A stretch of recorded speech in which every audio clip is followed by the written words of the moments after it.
को आवाम के सामने रखिए तो वो जायज है। सूफी कौसर हसन मजीदी जी, कहां है कौमी एकता, गंगा जमनी तहजीब, कहां है रसखान वाला भारत?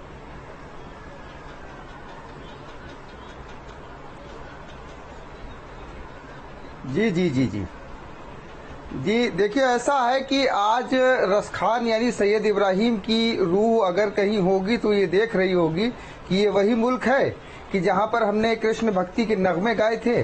आज मौलाना हसरत मोहानी की रूह देख रही होगी, जो संविधान सभा के सदस्य थे, कृष्ण भक्ति में लीन हसरत मोहानी की रूह भी इस चीज को देख रही होगी। इस तमाशे को देख करके कहीं ना कहीं उनको तकलीफ हो रही होगी कि ये वही मुल्क है जिसकी आज़ादी की हमने लड़ाई लड़ी थी।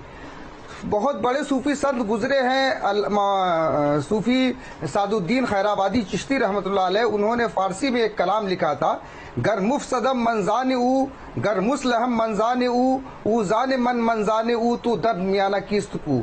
अगर मैं बुरा हूँ तो उसका हूँ यानी अपने मालिक अपने रब का हूँ, अगर भला हूँ तो उसका हूँ अपने मालिक यानी रब का हूँ।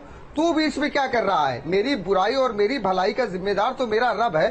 भारत जैसे लोकतांत्रिक देश तो है ना, देवबंदी उलेमा है ना, पिछले कई सालों से चल रही हैं। मुझे तो ये समझ में नहीं आता है कि ये चल कैसे रही, कैसे चल रही हैं। ये जो संवैधानिक अधिकारों का हनन कर रही हैं, एक व्यक्ति जो अपनी भावनाओं को प्रदर्शित कर रहा है, किसी की प्रशंसा करना कहां से इस्लाम में गुनाह हो गया? इंसानियत को बढ़ाना इस्लाम में कहां से गुनाह हो गया? हर जगह गुनाह सवाब जायज और नाजायज लेकर के लोगों में दूरियां पैदा करना, मुल्क के लोगों के अंदर नाइतफाकियां पैदा करना, ये कौन से इस्लाम की तालीम है? सबसे पहली बात तो ये हमारे देश के संविधान का खुला हुआ उल्लंघन है। ऐसे तत्वों को चिन्हित करके इन पर कार्रवाइयां क्यों नहीं की जाती है? क्यों नहीं इस विचारधारा को रोका जाता है जो देश को एक और विखंडन की ओर ले जा रही है, जो देश के लोगों के अंदर नफरत पैदा कर रही है? ये देश रसखान का देश है, ये देश तुलसीदास का देश है, अब तो ये देवबंदी उलमाओं का बन गया है। ये देश महेंद्र राजू दास जी का है, जिन्होंने मोहब्बत का कोई मुस्लिम महिला हो या पुरुष हो, उसके मुंह से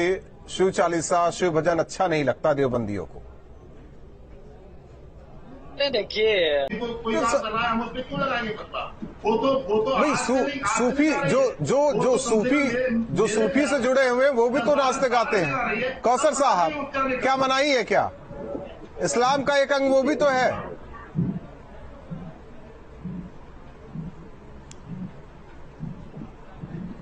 देखिए, ऐसा है ना कि फतवा फैक्ट्री जो भी है, चाहे इधर की हो चाहे उधर की हो, ये दोनों एक ही सिक्के के पहलू हैं। इसमें कोई ऐसा कोई विशेष अंतर नहीं है। और म्यूजिक के बारे में इस्लाम में कहीं कोई मनादी नहीं है, और तमाम इस तरीके की रिवायतें हैं, तमाम इस तरीके की हदीसें हैं, और जिसमें पूरी तरीके से म्यूजिक के बारे में कहा गया है। और दूसरी बात यह है कि अब इसमें उसको इनको जायज और नाजायज नजर आ रहा है कि ये गरीब महिला किस तरीके से गा बजा करके अपने बच्चे का, अपने परिवार का पालन पोषण कर रही है, उसमें नाजायज हराम नजर आ रहा है। और वो मदरसे जिनके जो यतीम बच्चों और गरीब बच्चों के नाम पर सीतरा और ज़कात जो दिया जाता है उसको खा जाते हैं, उसको हड़प कर जाते हैं, उसमें जायज और नाजायज नहीं नजर आता है। तब नहीं नजर आएगा, काम हो रहे हैं, नजर नहीं आएगा। आप तीनों का बहुत बहुत धन्यवाद। अभिषेक, आपका भी बहुत बहुत धन्यवाद हमारे साथ जुड़ने के लिए। जाहिर तौर पर नाज ने शिव भजन गाया तो इतना हो अल्लाह मच गया, फतवा तक जारी हो गया। लेकिन सवाल यह है कि क्या कोई कला और कलाकार किसी धर्म से बंधा हुआ है? वो लोग कहां हैं जो कहते थे कि आपसी भाईचारा कायम रहे, इसलिए एक दूसरे के धर्म का सम्मान करना चाहिए? वो लोग कहां हैं